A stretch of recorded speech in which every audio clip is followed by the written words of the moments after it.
Vayikra means and he called. Was taken up primarily with the details of the sanctuary construction. So nagisgot ni gyud sa paghimo ang sanctuary, in which ato ning nisgutan sa parsya Pikudi katong mga pahabol po nato nga parsya Pikudi, Titsabi.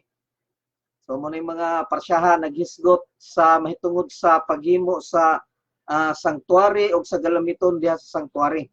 So in its concluding verses, we read how the sanctuary was erected. Giun sa pagpaluna ang sanctuaryo o ang divine presence, giunsa niya nga nakapuyo siya dito.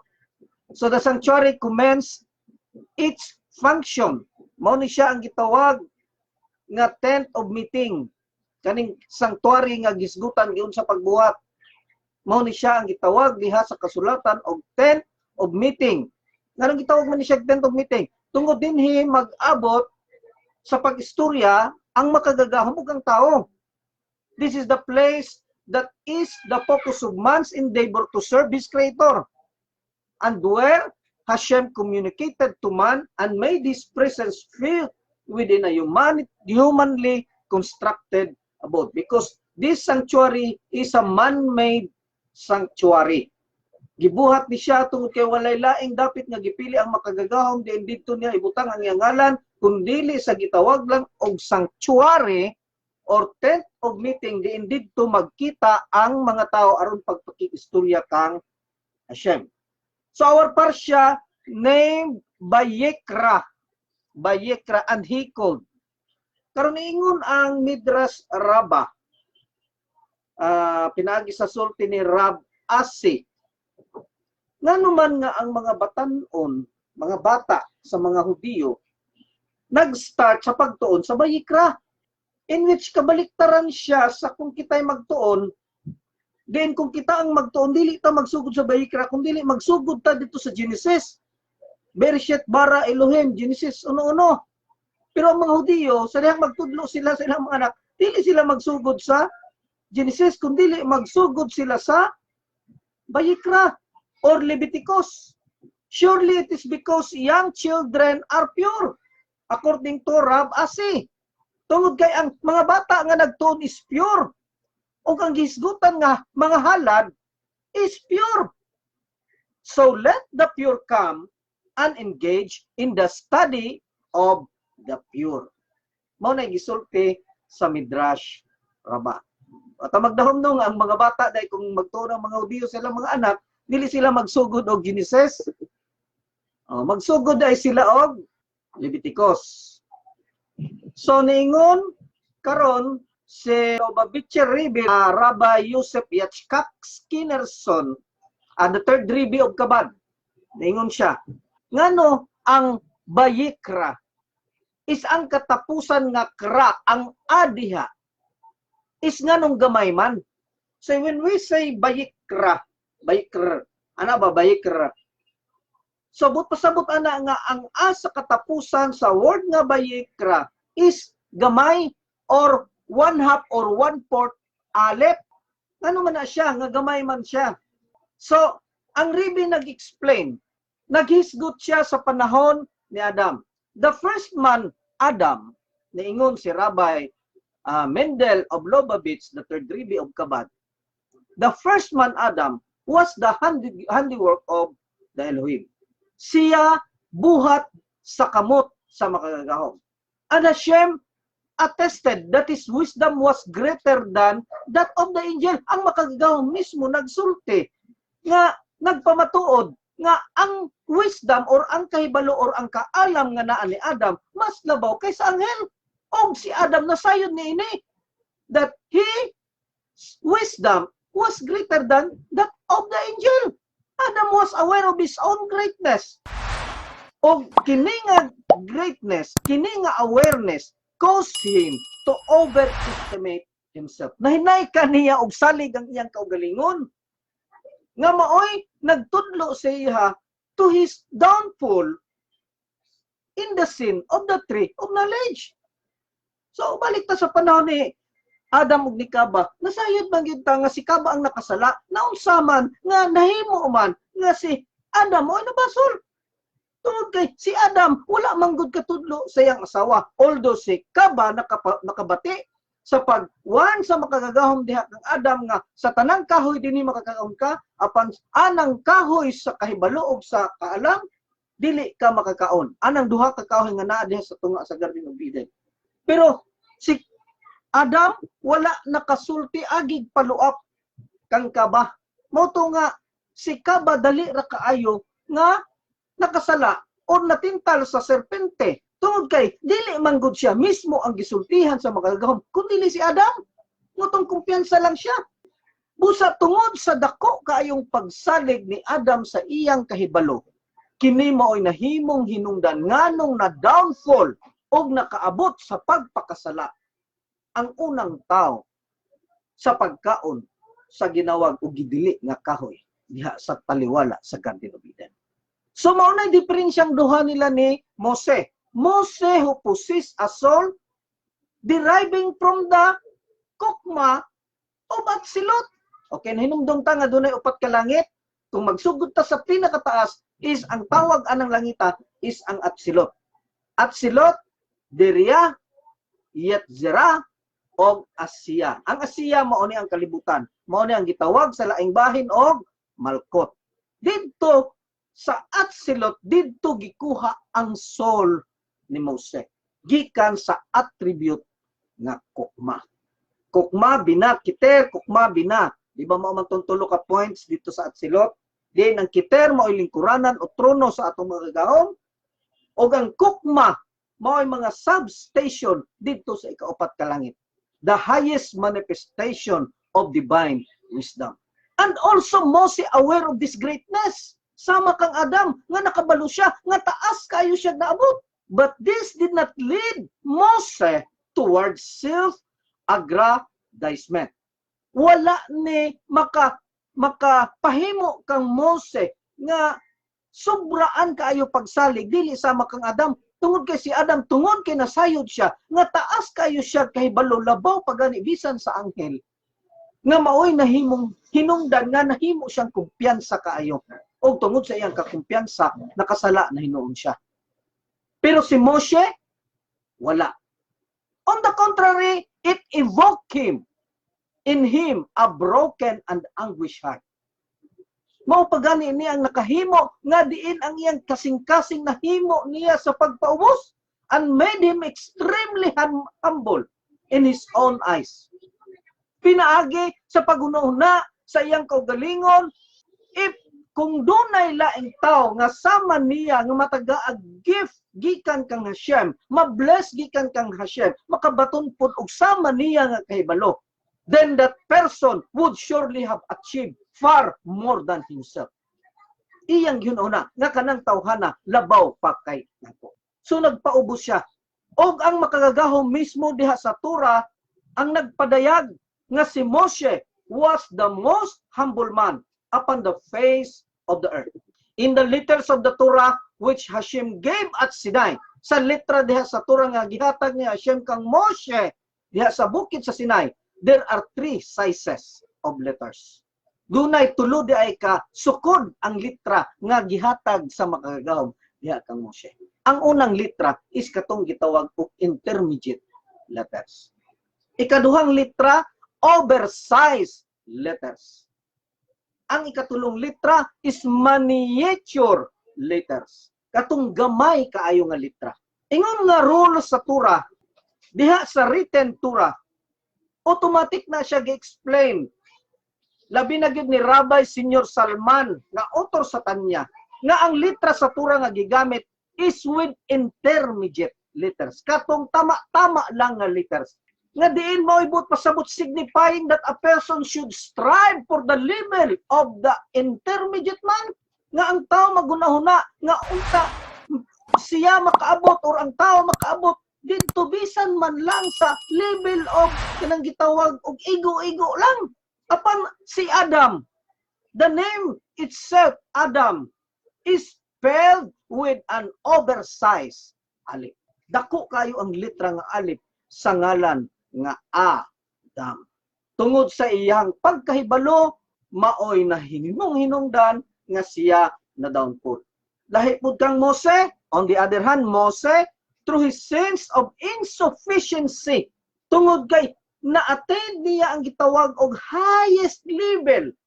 Dili highest level sa kahibalo, kundi highest level sa pagpaubos, busa ang litra nga gigamit sa word nga bayekra. Sa tumoy nga a sa bayekra, kra, a nga last, expressed by the manature, alif. Gisulat ni siya sa pinakagamay nga alif. Mao na makita nato karon diha sa Torah nga ang vayekra is ang kra diha ang katapusan nga alif is 1/4 alang na siya. 1/4 alif. Mao na pagbasa ana niya pinapaspas vayekra. Ngano man 1/4 ra nga alif. O kini gipadayag sa kahibalo sa 6 Lubavitcher Rebbe, Rabbi Yosef Yitzchak Skinnerson, amahan ni Rabbi Mendel Skinnerson in his blessed memory. So in the parsha of Vayikra, which opens the book of Leviticus, ang makagahom nagsulti ngadto kang Moshe gikan dito sa tent of meeting dito sa sanctuary nga nagsugod sa iyang komunikasyon mahitungod sa balaod, sa pag-govern, sa pagdumala, unsaon pagdala sa mga halad nga mananap, mga halad nga meal offering, mga halad nga sin offering, mga halad nga guilt offering o ascending offering o uban pa nga mga klase nga mga halad. Kining Vayikra mao nagsugo unsaon og giunsa pagdala, pagbitbit ngadto sa sanctuary og giunsa paghalad sa mga pari. Og si Mose nagtawag niini. Gisultihan siya sa makagagahom diha sa tent of meeting nga nagaingon, "Speak to the children of Israel and say to them." Isulti sa mga anak sa Israel og sultihi sila. Naingon ang Midrash Rabbah, pag-ingon sa Torah, and he called to Moshe, and he called Vayikra. Naingon ang Midrash Rabbah pinaagi in honor of Rabbi Tankum bin Kanilai. Normally, a burden which is heavy for one is light for two. Kung sa isulti ni Tankum ben Kanilai, ang bugat sa isa gaan na siya sa duha ka tawo. Ug ang bugat sa duha ka tawo gaan na siya kung dunay upat ka tawo nga magpasan. Pero ang bugat sa 600,000, ang gibugaton nga kaya sa 600,000, is it bearable for one person? Makaya ba nag-usa ka tawo?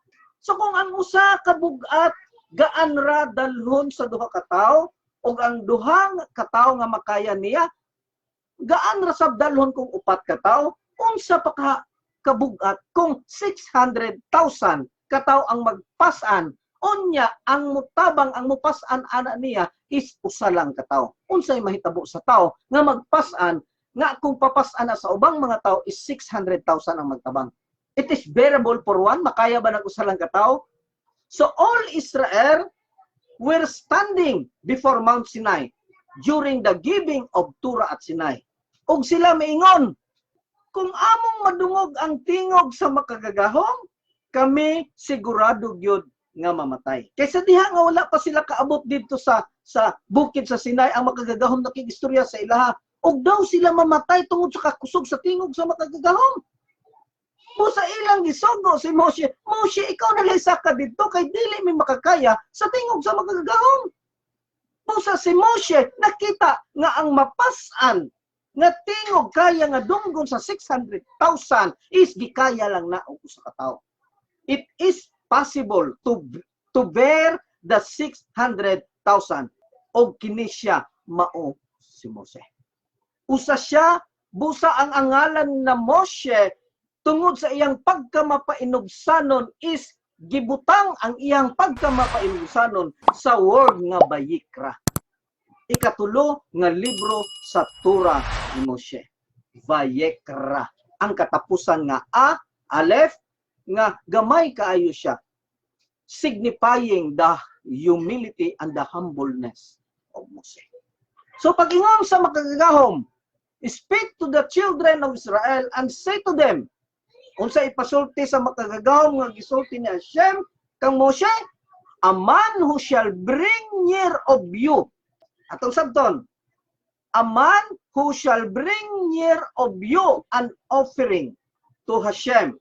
Sa ito pa kinsa may paduulon, ang tao o ang halad? Okay, basahan ako balik. A man who shall bring near of you. Sa ito pa ang tao mo dool nga nagdala og halad. Ang halad niya, cattle of the herd and the flock shall you bring near your offering.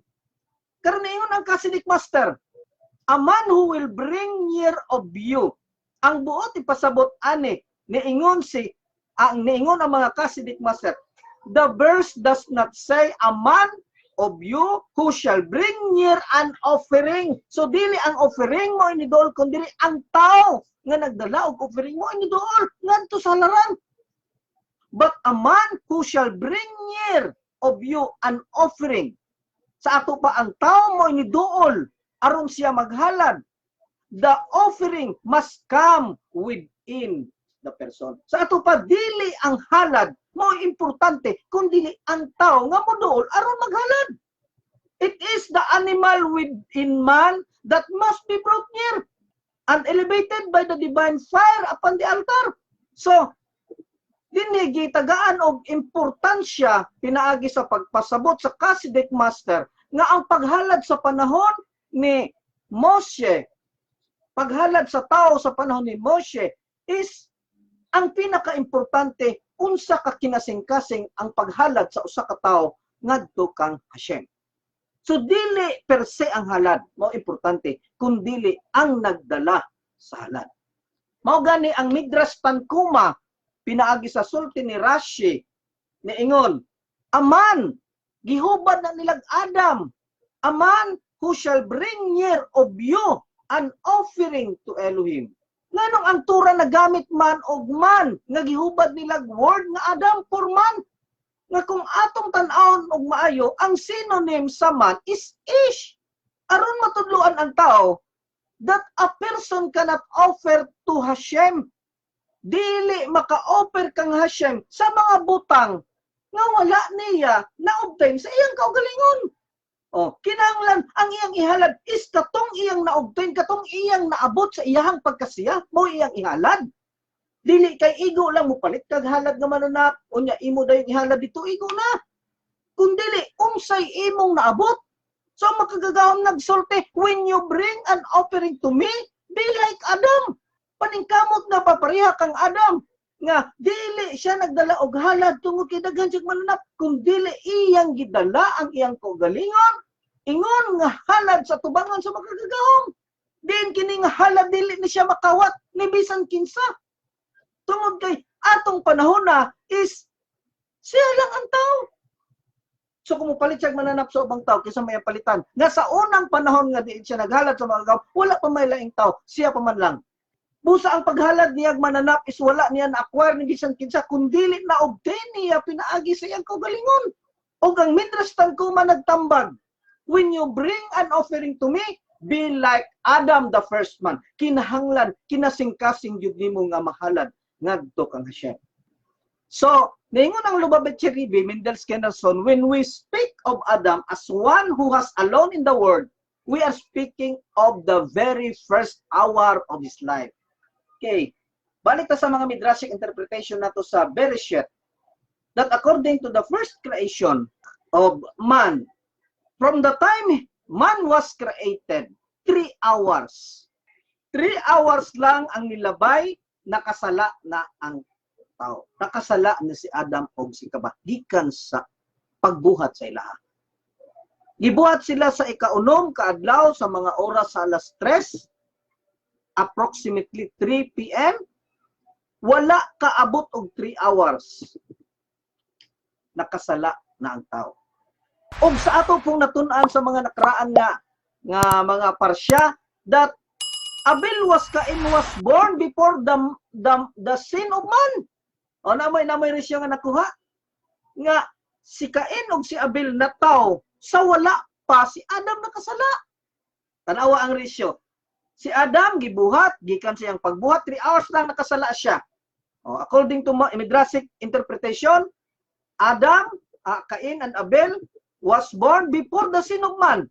Sa ato pa, si Cain ug si Abel nataw lang within the 3 hours from the creation of man o sa pagkasala sa tao. Sa ato pa tulo ka oras, unya dako na si Adam, dako na si Cain ug si Abel. Nga naman, nagpatay naman gani sila ng panahon na. Sa ato pa ang gitawag og time elapse is long span siya lahi sa ato ang panahon karon. Nasabtan na to na nga ang panahon nila sa una, nataw sila nga makalakaw na daan, makaistorya na daan, kay 3 hours na ang span, usaw pa man nila pagtudlo. Kung nagsugod si Cain ug si Abel og masuso, sumurod kanding ba nga pagkatao, lakaw diretso, makaistorya. Muna sa una, tungod kay ang pagkamasuso sa bata is tungod na siya silot sa sala ni Kaba. Din ang inahan mag-anto sa siyang kabulan o ang iyang anak magpaanto sa iyang inahan. Mao na silot, mao na rectification ni Kaba. Pero sa una, sa wala pa ang sala, automatic ang tao mga anak murag kanding. Paggawa sa taguang ka sa inahan, ang iyang inahan dili makabatig sakit tungod kay ang tao walay sala. Paggawa sa anak, lakaw na, istorya na, mura nagkanding, mura nagkabaw, mura nagbaka, mo diretso na og nga. Mo diretso nag-ingon og ima, abi. So we are speaking of Adam before he partook of the tree of knowledge.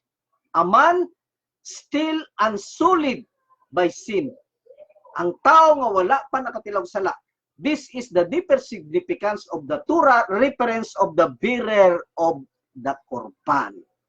Sa kung magdala ko og halad, nagsulti ang makagagahom diha kang Mose, nag-instruct siya kung magdala mong halad, kinahanglan manigsama mo kang Adam nga walay sala atubangan sa makagagahom. So kita karon, unsa may ato ang madala kong Hashem?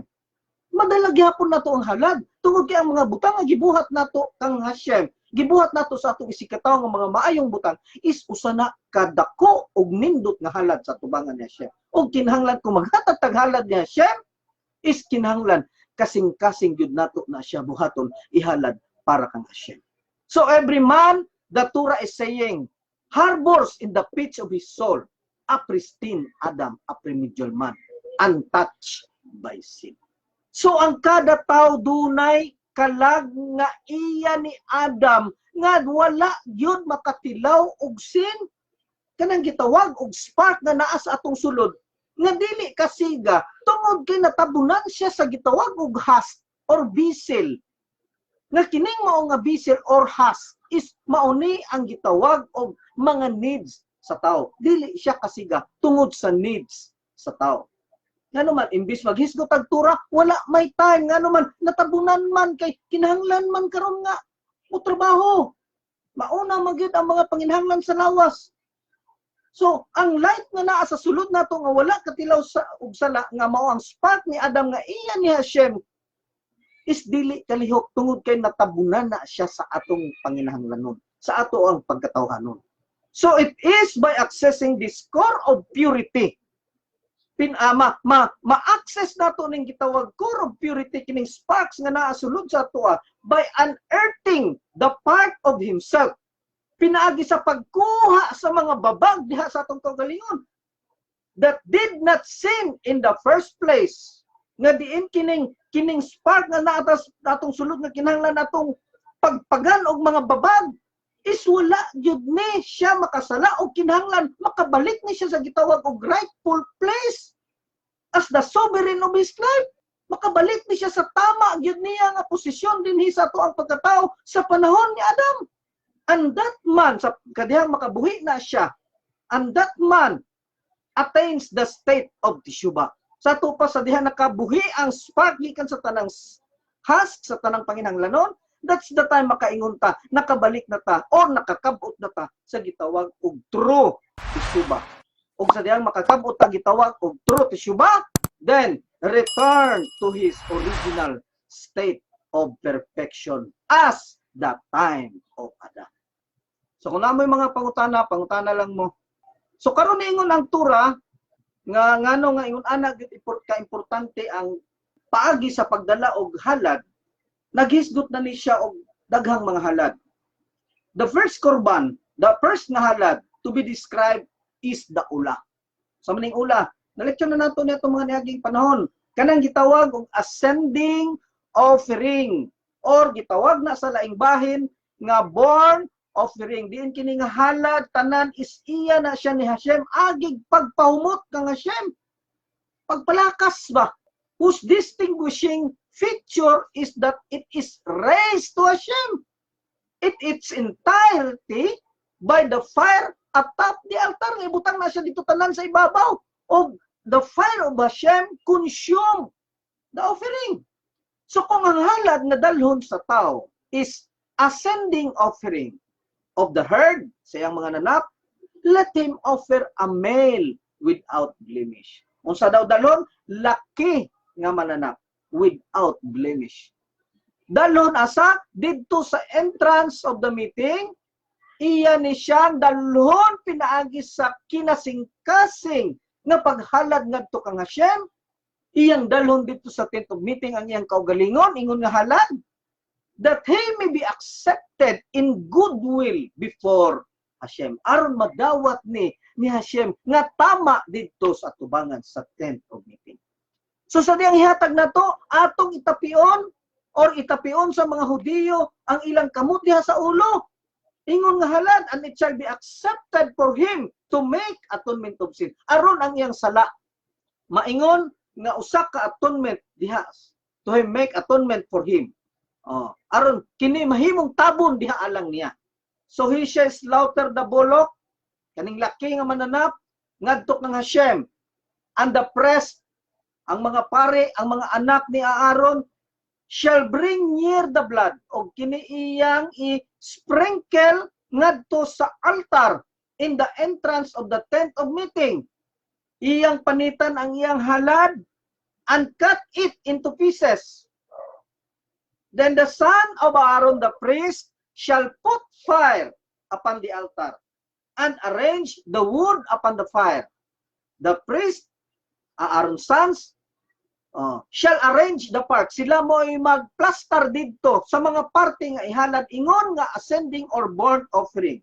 The head, ang iyang ulo, ang iyang tambok, i-plaster niya maayo dito sa kahoy, ibabaw sa altar, ang iyang laman loob, ang iyang legs, ang iyang paa, hugasan og tubig, ug ang pare magasunog niini diha sa altar. Ingon nga ascending or burnt offering or fire offering ug kini mahimong humot sa atubangan sa atong makagagahom. So niingon ang si Pri Rashi, kini nga klase nga ascending offering or burnt offering mao ni gitawag og pleasurable ngadto sa atong makagahom. Malipay kaayo tungod sa baho, tungod sa kahumot nga masimutan sa makagahom, ang makagahom malipay kaayo. Nga malipay siya tungod kay gituman sa iyang anak ang paghalad dili lang sa pagdala sa mananap, kung dili mismo ang iyang kaugalingon ihalad niya kauban sa mananap. Dili aron sunugon, kung dili ihatag nimo ang kasing-kasing nga paghalad. Ug niingon ang makagagahong ngadto sa Israel, it is an ordinance forever to Israel. Mao nang niingon ang Talmud Minakot 110a, pinaagi sa sulti ni Rab Gidal nga nag-ingon, this refers to the altar built in the heaven with Michael, angel Michael, the great prince, stand and offers up an offering. So mao ni ang gingon sa Minakot at Talmud Minakot sa side ni Rab Gidal. Apan niingon sab si Rabbi Yochanan nga kining giingon dinhi nga this is an ordinance forever to all Israel. It refers to the scholars who are occupied to the study of Torah. Busa kining mga tao nga nagtuon og Torah, labi na gid particular sa mga Hudiyo, it is an ordinance for them to bring korban in the meeting of tent. Mao ni siya ang gitawag og ola, burnt offering, fire offering, o kining gitawag og ascending offering. Gitawag na siya og ola. So an ola can also be a male, sheep, or goat.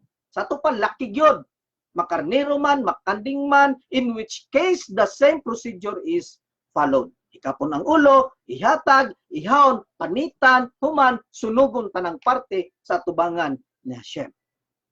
Karon kay dili man tanang dato, okay lang og dato ka kay makapalit ka og karnero, makapalit kag baka, makapalit kag kanding. Dili man tanang dato. Busa kung dili ka maka-afford, a turtle dove, kalapati or young pigeon can also be brought as an ascending offering.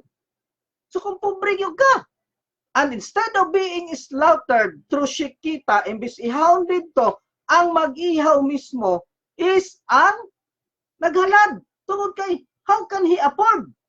Pobre god. So siya mismo mo'y muhalad, iyang dalhon dito sa pari. Pero siya na ang mukat off sa throat. So the blood is applied to the wall of the altar. Ang dugo is sibis-sibis dito sa wall sa altar. And the bird scrap, sa bird scrap, nga doon na pa'y balahibo sa tupapako, are removed and discarded. Dili i-apil paghalad, basta pigeon gani or turtle dove ang ihalad, kuhaan na siyang pako. O ang ihalad is ang lawas lang. Ano ba na siya? Oh.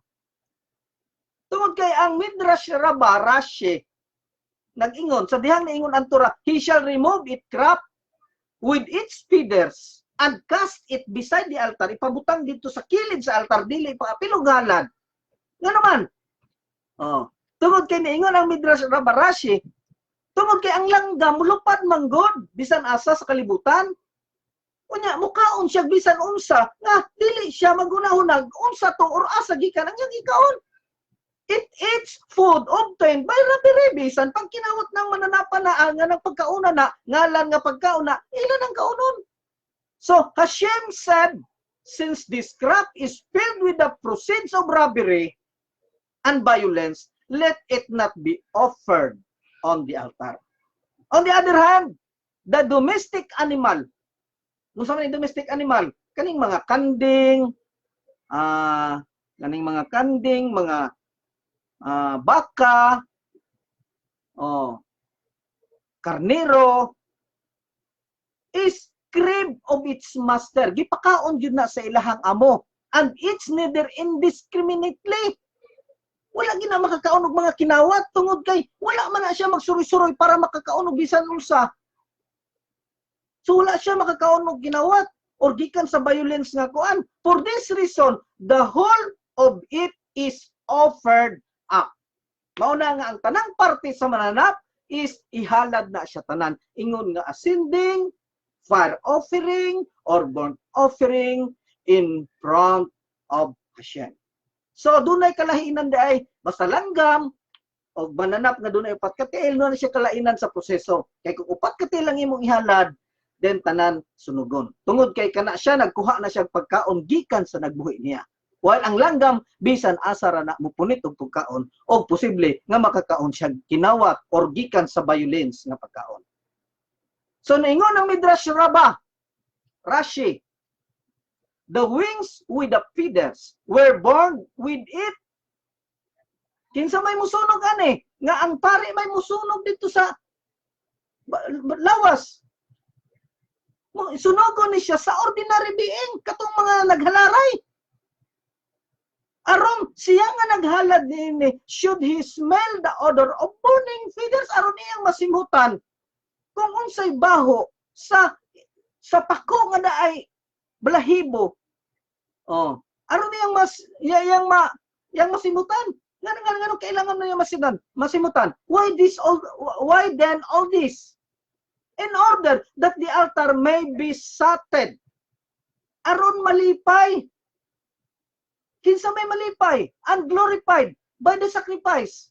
Malipay ang makagagahom nga ang mga pobre day nga nanaginot lang sa mga pako nga daay balahibo. Nanaginot ana ang mga pobre is ang makagagahom malipay sa mga pobre nga bisan sa iyang kapobrehon naningkamot siya sa paghalad sa iyang kagalingon pinaagi sa pagbutang sab sa mga pako nga naay balahibo diha sa halaran. Mao nang gituyo nga ang mga tao ordinary man mao'y mubutang sa pako didto sa halaran. Ubos pod sa halaran diin dito ihalad ang body sa mga. O se shadow, di Roma.